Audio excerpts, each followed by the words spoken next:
আলহামদুলিল্লাহ। সম্মানিত হাজিরিন, আমার নবীজির হাদিস শরীফ আমরা তো মানি, কথা বলেন। নবীজি বলেছে আল মুমিনুনা কারাজুলি ওয়াহিদ ইনিশতাকা আইনুহু ইশতাকা কুল্লুহু ইনিশতাকা রাসুহু ইশতাকা কুল্লুহু। ভারতের হোক, চায়নার হোক, আমেরিকার হোক, লন্ডনের হোক, সমগ্র পৃথিবীর মুমিন একটা বডি সমতুল্য। জোরে বলেন সুবহানাল্লাহ। একটা দেহ সমতুল্য। আমার দেহের সঙ্গে কেন তুলনা করেছেন নবীজি সমগ্র পৃথিবীর মুমিনকে? আপনার দেহটা যতই বড় হোক, আপনার পায়ের তলায় যদি সামান্য একটা পিন ঢুকে, একটা কাঁটা ঢুকে, সারা শরীরে মাইকিং করে বলতে হয় না, ভাই তুমি থামো, তোমার পায়ে একটা কাঁটা ঢুকছে, সারা শরীর এমনি খবর হয়ে যায়। কথা কর না? নবীজির এক্সাম্পলটা কত বাস্তব। সমগ্র পৃথিবীর মুমিন একটা বডি সমতুল্য। তার মানে ইন্ডিয়ায় কোনো ভাই যদি আক্রান্ত হয়, কোনো ভাই যদি শাহাদাত বরণ করে, ওই আমেরিকায় কোনো ভাই যদি ইন্তেকাল করে, সমগ্র পৃথিবীর মুমিনের গায়ে একসঙ্গে আঘাত লাগে। জুড়ে বলেন ঠিক কিনা? এই আঘাত যার ভিতরে ঈমান আছে সে অবশ্যই প্রতিবাদ করবে, ধিক্কার জানাবে, ঘৃণা করবে যে তোমরা মুসলমানদেরকে নিধন করার চিন্তা করে সেটা কোনোদিন ফলপ্রসূ করতে পারবে না। বরং তোমরা ভারতের ইতিহাস খুঁজে দেখো, তোমাদেরকে স্বাধীন করার পিছনে এই পৃথিবীর মুমিন মুসলমানদের অবদান আছে। জুড়ে বলেন ঠিক কিনা? ওই ভারতকে স্বাধীন করেছে মুসলমানরা। আপনি দেখেন তামিলনাড়ুতে ওই জাতের দেওয়ালের চাপায় পড়ে 17 জন মানুষ মারা গেল। কোন হিন্দু তাদেরকে দেখতেও যায় নাই। একই জাতের মানুষ, ওরা কত জাতি ভেদ প্রথা ওদের ভিতরে এটা শনাক্তকরণ হয়েছে। চিল্লায় বলেন নাউজুবিল্লাহ। আর ওরা মুসলমানকে মেনে নেবে কিভাবে? 17 জন মানুষ ডেড বডি হয়ে গেল। একটা হিন্দু উগ্রপন্থীরা দেখতেও যায় নাই, কোনো সহযোগিতা করে নাই শ্মশানে নেওয়ার পর্যন্ত। কিন্তু মুসলমানের কয়েকজন সন্তান ওই দেওয়ালটা সরাইয়া লাশগুলো টেনে টেনে বের করার কাজে ওদেরকে সহযোগিতা করেছে। ওদেরকে শ্মশান পর্যন্ত নেওয়ার ব্যবস্থা করে দিয়েছে। মুসলমানের ব্যবহার কি চমৎকার ব্যবহার! জুড়ে বলেন আল্লাহু আকবার। আমার নবীর মধ্যেও তো এই স্যাক্রিফাইস ছিল। আমার নবী মানুষকে এমনিই ক্ষমা সুন্দর দৃষ্টিতে দেখতেন, কিন্তু এরপরেও রব্বুল আলামিন বলে দিয়েছিলেন, হাবিব গো খুদিল আফওয়া ওয়া আমর বিল উরফ ওয়া আ'রিদ আনিল জাহিলিন। জোরে বলেন আল্লাহু আকবার। এই আয়াতটা নাযিল হওয়ার পরে আমার নবী হৃদয়ের প্রশস্ততা আরো বাড়িয়ে দিয়েছিলেন, সবার জন্য সমান। তা আপনাদের খেদমতে আরজ করতে চাই, উম্মতে মুহাম্মদী হলে অন্তরটাকে বক্র রাখা যাবে না, অন্তরটাকে ছোট রাখা যাবে না, হিংসা বিদ্বেষ আরেক শ্রেণীর ভাইদের প্রতি লেলিয়ে দেওয়া যাবে না। সমাজে যত শ্রেণীর মানুষ আছে সকলকেই ভালোবাসতে হবে, কাছে আনতে হবে। কথা বলেন ঠিক কিনা? ওই তামিলনাড়ুর ছেলেগুলো হিন্দুদেরকে সহযোগিতা করলো তাদের শ্মশানে নেওয়ার জন্য। আপনি হয়তো অবাক লাগবেন, হিন্দুরা লাশ পোড়াবে ওদের শ্মশানে, মুসলমান কেন সহযোগিতা করলো? ভাই স্যাক্রিফাইস করলে ক্ষতি হয় না, লাভ হয়। কথা বলেন ঠিক কিনা? ওই মুহূর্তে যদি পিরাপিরি করতো না, এদেরকে লাশ শ্মশানে নিও না, কবরে নেও, তার আর মন খারাপ করতো। কি বলেন ঠিক না? আর শেষ ফয়সালায় আগের ঈমান আমল যার যারটার হিসাব হবে। আমি জোর করে একজনকে কবরে ঢুকাইলে তাতে লাভ কি? কথা কন না। সম্মানিত হাজিরিন, আপনাদের খেদমতে আরজ করতে চাই, একটু স্যাক্রিফাইস করার কারণে পত্রিকাতে যতটুকু দেখেছি 434 জন হিন্দু এই মুসলমান ছেলেদের ভালো ব্যবহার পাওয়ার কারণে কালিমা পড়ে তারা মুসলমান হয়ে গেছে। সুবহানাল্লাহ বলেন। ব্যবহার ভালো করাতে লাভ হয়েছে না ক্ষতি হয়েছে? নিঃসন্দেহে লাভ হয়েছে। 17 জন মানুষের লাশ টেনে একটু সহযোগিতা করেছে। ওই হিন্দুগুলো চোখের পানি ছেড়ে দিয়ে সাংবাদিকদের সামনে বলতে তারা বাধ্য হয়েছে, আমার জাতের হিন্দুরা আমাদেরকে দেখতে আসে নাই, আমাদের লাশ পোড়ানোর কাজে সহযোগিতা করে নাই। মুসলমানরা যদি হাত না দিত এই লাশগুলো আমাদের দেওয়ালের নিচে পড়ে গন্ধ হয়ে যাইত, আমরা এখানে বসবাস করতে পারতাম না। কাজেই যারা আমাদের বিপদের দিনের সাথী, যারা আমাদেরকে আমরা বিধর্মী থাকতেও মসজিদে ঢুকাইয়া তাদের মসজিদ দেখাইছে, আমরাও কালিমা পড়ে তাদের দলে ঢুকলাম, আমরাও মুসলমান হয়ে গেলাম। সুবহানাল্লাহ। কাজেই ভাই এই যে আমরা নিজেদের মধ্যে যে আমাদের জাতি ভেদ প্রথা, টুপির সঙ্গে টুপি মিল না থাকলে, পাঞ্জাবির সঙ্গে পাঞ্জাবি মিল না থাকলে, সেলসেলার সঙ্গে সেলসেলা মিল না থাকলে, এই যে হিংসা বিদ্বেষ, এগুলো আমাদেরকে কিন্তু নিচে নিয়ে যাইতেছে। জোরে বলেন ঠিক কিনা? আপনি একজনকে ইজ্জত দেন, আপনার ইজ্জত বাড়িয়ে দিবে আল্লাহ। আপনি একজনকে ভালোবাসেন, আপনাকে ভালোবাসবে আল্লাহ। আপনি একজনকে দয়া করেন, আল্লাহ দয়া করবে আপনার উপরে। জোরে বলেন ঠিক কিনা? এই যে প্রতিহিংসা আমাদের, এক দলের ওয়াজ হইলে আরেক দল যেতে চাই না কেন? কোরআন হাদিস কি ভিন্ন নাকি? কথা বলবো। ফুলতলি সিলসিলার লোকের আজকে আয়োজন করেছে, ভিন্ন সিলসিলার লোক এলাকায় থাকতে পারে। আমরা কি কাউকে গালিগালাজ করি? আমাদের মুরব্বীরাও গালিগালাজ করে না, আমরাও গালিগালাজ করি না। ভাই তোমরা আসো, এখানে বসো, যদি কোরআন সুন্নাহর আলোকে আলোচনা হয় তুমি মানতে বাধ্য। জোরে বলেন ঠিক কিনা? আর যদি পকেটের কথা বলি, বানুয়াট কথা বলি, কোনো ভণ্ডামির কথা বলি, তোমরা সাথে সাথে প্রতিবাদ করবে। আমরা ওপেন চ্যালেঞ্জ। কথা বলেন ঠিক কিনা? অযথা দূরে থেকে থেকে সমালোচনা, মাহফিলে বাধা দেওয়া মানুষকে, এটা ভালো মানুষের কাজ না। দূরে রাস্তায় দাঁড়িয়ে দাঁড়িয়ে কেউ কেউ নাকি বলে দেয় আজকে তো ওই সিলসিলার ওয়াজ, ওখানে যাইও না। চিন্তা করছেন এটা কোনো ভালো মানুষের কাজ? কথা বলে, এটা কোনো ভালো মানুষের কাজ? এটা কোনো বিবেকওয়ালা মানুষের কাজ? এটা কোনো ইনসাফওয়ালা মানুষের কাজ?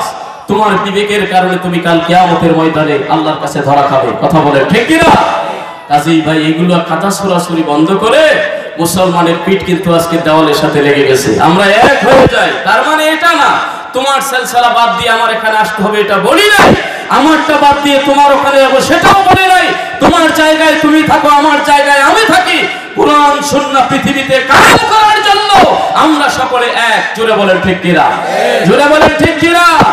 তা না হইলে ওই ইন্ডিয়ার অবস্থা হইতে, ওই কাশ্মীরের অবস্থা হইতে, ওই মায়ানমারের অবস্থা হইতে এই বাংলাদেশও বেশি দেরি লাগবে। আমরা যে যে হালতেই আছি, দিনের স্বার্থে সকলে এক। কথা বলেন ঠিক কিনা? হিংসা বিদ্বেষ বাদ দিয়ে দিব। রাজি আছে? রাজি আছে? আল্লাহ কবুল করুক, সকলে বলি আমিন। ন্যায় সঙ্গত ভাবে পৃথিবীতে আচরণ করি, নির্দেশটা কার? জোরে বলেন। আল্লাহ বলেছেন সূরাতুন নিসার 58 নং আয়াতে, ওয়াইদা হাকামতুম বাইনান নাস আন তাহকুমু বিল আদল। এ মানুষ, তুমি যখন পৃথিবীতে বিচার ফয়সালা করো, সুবহানাল্লাহ বলেন, সুবহানাল্লাহ। যে কোনো বিচারের দায়িত্ব যদি আপনার কাছে দেওয়া হয়, আপনি বিচারক, কিন্তু আসামিটা হলো অন্য সিলসিলার, হোক অন্য সিলসিলার, তার সাথে কি ভালো ব্যবহার করতে হবে না? তার বিচারটা কি ভালোভাবে করতে হবে না? বিচারের মসনদে আপনি বসার পরে শুধু সিলসিলা না, অন্য ধর্মের লোক যদি হয় তবুও তার বিচারটা নিশ্চিত করতে হবে ন্যায়সঙ্গত ভাবে, তা না হইলে ধরা খাইতে হবে আল্লাহর কাছে। কথা বলে ঠিক কিনা? قال رسول الله صلى الله عليه وسلم القضاة ثلاثة। এই পৃথিবীতে বিচারক হলো তিন শ্রেণীর, কাদিয়ান ফিল নার ওয়া কাদিন ফিল জান্নাহ। দুই শ্রেণীর বিচারক, দুই শ্রেণীর ফয়সালাকারী হবে জাহান্নামী, এক শ্রেণীর ফয়সালাকারী হবে জান্নাতি। সুবহানাল্লাহ বললেন না? সুবহানাল্লাহ। দুই শ্রেণীর বিচারক হবে কোথায়? জাহান্নামে যাবে, আর এক শ্রেণীর বিচারক জান্নাতি হবে। সুবহানাল্লাহ বলেন। দুই শ্রেণীর বিচারক জাহান্নামী কারা কারা আমার নবীজি স্পষ্ট করে দিলেন।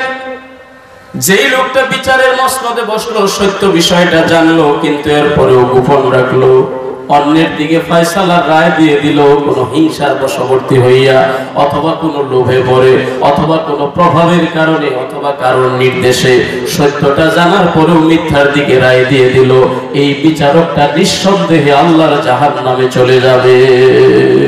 চিল্লায়ে বলেন নাউজুবিল্লাহ।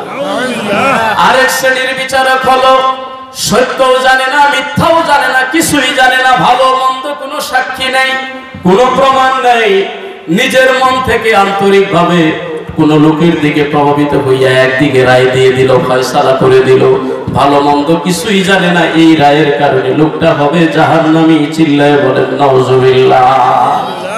বিচারের ফয়সালা কেমন হবে? এই পৃথিবীতে একটা সুশীল সমাজ কিভাবে তৈরি হবে, আমার নবীর ডিরেকশন আছে না নাই? আওয়াজ দিয়ে বলেন আছে না নাই? বিশ্ব নবী রাহমাতুল লিল আলামিন নবী মুহাম্মদুর রাসূলুল্লাহ সাল্লাল্লাহু আলাইহি সাল্লাম যখন হযরত আলী রাদিয়াল্লাহু তাআলা কে ইয়ামেনের বিচারক বানাই দিলেন, কোথায়? ইয়ামানের বিচারক নিযুক্ত করলেন, বললেন আলী তুমি ইয়ামানের যত সমস্যা আছে এগুলো সমাধান তুমি করবে, তোমাকে আমি প্রধান বিচারপতি বানিয়ে দিলাম। সুবহানাল্লাহ। আলী রাদিয়াল্লাহু তাআলা তখন বয়সে ছোট, তবে আল্লাহ যদি কাউকে ব্রেন দান করে শুধু বুড়া হইতে হয় তা কিন্তু না। কথা কন না, আল্লাহ ইচ্ছা করলে অল্প বয়সেও দান করতে পারে কি পারে না? যাকে আল্লাহ দান করে অল্পতেই দিয়ে দেয়। যদি সময় হয় শেষে বলবো ইনশাআল্লাহ। বাপের চাইতেও কুলার বিচার করার বুদ্ধি অনেক সময় আমরা দেখেছি বেশি। কথা কর, বানোয়াট কথা না, আগেই বলছি, কোনো বাহিরের কোনো কারোর বলা কথা না, কোরআন এবং সুন্নাহর সম্পূর্ণ কথা। সুবহানাল্লাহ। আমার নবীজি হযরত আলী রাদিয়াল্লাহু তাআলা আনহুকে বললেন, ও আলী, তুমি যাও ইয়ামেনে, ওখানে বিচারকের বড় সংকট, বিচারকের বড় সমস্যা, কোরআন সুন্নাহর আলোকে বিচারের ফয়সালা তুমি দিয়ে দিবে।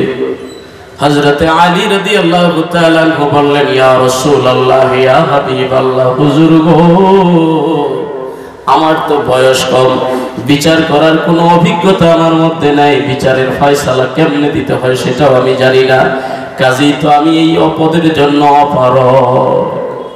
আর আজকে আমরা কি কোনো মতে যদি একটা পথ কেউ দেয়, খুশিতে বাহবা, কথা বল না, পারি আর না পারি ওটা পরে, দরকার পড়লে চেয়ারে বসে কাপড় নষ্ট করবো, কথা বল না, বিচার করতে না পারি অসুবিধা নাই, তাও পাওয়ার জন্য খুব লোভী। আপনি একটা বিষয় জেনে রাখবেন, 10 জনে মিলে যদি আপনাকে বলে আপনি বিচারের রায়টা দিয়ে দেন, তাহলে আপনি বুঝবেন সেখানে আল্লাহর হাত আছে। সুবহানাল্লাহ। আর আপনি নিজে যদি লালায়িত থাকেন যে না সমাজে আর কেউ নেই, আমি একমাত্র বিচার করতে জানি, তাহলে আপনি বুঝে নেবেন আপনার ওই বিচারের মধ্যে, আপনার ওই ক্ষমতার মধ্যে আল্লাহর কোনো হাত নাই। জুড়ে বলেন নাউজুবিল্লাহ। 10 জন একটা সাব্যস্ত করা মানে কি, সেখানে আল্লাহ পাকেরও সাব্যস্ত আছে। সুবহানাল্লাহ। সম্মানিত হাজিরিন, আপনাদের খেদমতে আরজ করতে চাই, হযরত আলী রাদিয়াল্লাহু তাআলা এত বড় একটা পদ পাওয়ার পরে নিজেকে অপারগ হিসাবে শামিল করলেন নবীজির দরবারে। হুজুর গো, আমি তো এই পদের জন্য যোগ্য না, কাজেই অন্য কাউকে দিয়ে দেন। আমার নবীজি বললেন, ওগো আলী,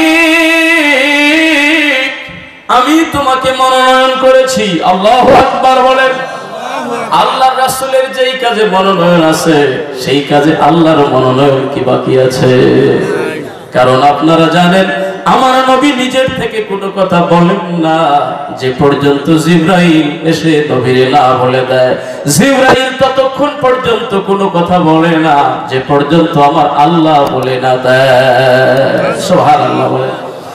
আমার নবীজি বলেছে তো ভেবে চিন্তেই বলেছে, ইশারা ইঙ্গিত পেয়েই বলেছে, ও আলী, শোনো শোনো শোনো, তুমি যখন বিচারের মসনদে বসে যাবে, আল্লাহ রাব্বুল আলামিনের পক্ষ থেকে একটা হিদায়াতের নূর তোমার ভিতরে এসে যাবে। সুবহানাল্লাহ সুবহানাল্লাহ সুবহানাল্লাহ। সম্মানিত হাজিরিন, আপনাদের খেদমতে আরজ করতে চাই, যদি কেউ মানুষের সাব্যস্ত হয়ে বসে, মানুষটা সাব্যস্ত করে কাউকে চেয়ারে বসায়, তাহলে বুঝতে হবে ওর উপরে আল্লাহর হাত আছে। আর যে জোরাজুরি করে বসে, এই বিচার তোমরা কেউ করতে পারবে না, আমি পারবো, কথা কোনটা, তাহলে বুঝবেন ওখানে 2 নাম্বারই হওয়ার সম্ভাবনা বেশি। কারণ ওখানে হযরত আলীর মতো মানুষ, তিনি নিজেকে বলতেছে আমি পারি না হুজুর। হুজুর সাল্লাল্লাহু আলাইহি ওয়াসাল্লাম জোর করে তাকে বানিয়ে দিলেন যে তোমার উপরে আল্লাহর হাত আসবে। সুবহানাল্লাহ। আর দুনিয়াবি সিস্টেম হিসাবে আমি তোমাকে 2টা কৌশল বলে দেই আলী। তোমার কাছে যখন কেউ বিচারের প্রার্থী হবে, প্রথম পক্ষের কথা শুনে তুমি তার দিকে বিশ্বাস করবে না। সুবহানাল্লাহ বলে। আজকের বিচারক যারা আপনি দেখেন, একেবারে সুপ্রিম কোর্ট থেকে শুরু করে লোয়ার আদালত পর্যন্ত, নিম্ন যত আদালত আছে, গ্রাম্য যত সালিসি আছে, আসলে যারা বিচারক, 2 পক্ষের কথাটা কিন্তু ঠান্ডা মাথায় শোনে। এটাও আমার নবীর নির্দেশ। সুবহানাল্লাহ। হযরত আলী রাদিয়াল্লাহু তাআলা আনহুকে নবীজি বললেন, ও আলী, তুমি প্রথম পক্ষের কথা শোনার পরেই তুমি কখনো রায় দিতে যাবে না, দ্বিতীয় পক্ষের কথাটাও তুমি মনোযোগ দিয়ে শুনবে। সুবহানাল্লাহ। তাহলে কি হবে, 2 পক্ষের কথা শোনার পরে প্রকৃত ঘটনাটা তোমার ব্রেনে তখন ভেসে উঠবে। সুবহানাল্লাহ বলেন না? কিন্তু আমাদের সমাজে কিছু বিচারক আছে, তার কাছে আগে যাইয়া যদি কেউ মামলা দিতে পারে, আগে যদি কাহিনীটা কেউ শোনাইতে পারে, একটু চোখে তেল লাগাইয়া যদি কানতে পারে, মিথ্যা সত্য অভিনয় করে যদি তার কাছে বলতে পারে, গায়ের মধ্যে 2-3 জায়গায় যদি আঘাত করতে পারে, পরনের কাপড়গুলো যদি টেনে টেনে ছিঁড়তে পারে, বিচারক মনে করছে সর্বনাশ, এর চাইতে মনে বড় ফেরেশতা পৃথিবীতে আর কেউ নাই। কথা কোন ঠিক কিনা? এই যে তুমি লোভ নাই, কোনো প্রভাব নাই, কোনো হিংসাও নাই, কিন্তু একজনের কথায় প্রভাবিত হইয়া তার দিকে তুমি যদি রায় দিয়ে দাও, সত্য মিথ্যা কিছু বুঝলা না, আল্লাহ হাবিব জানিয়ে দিয়েছে তোমার মতো বিচারক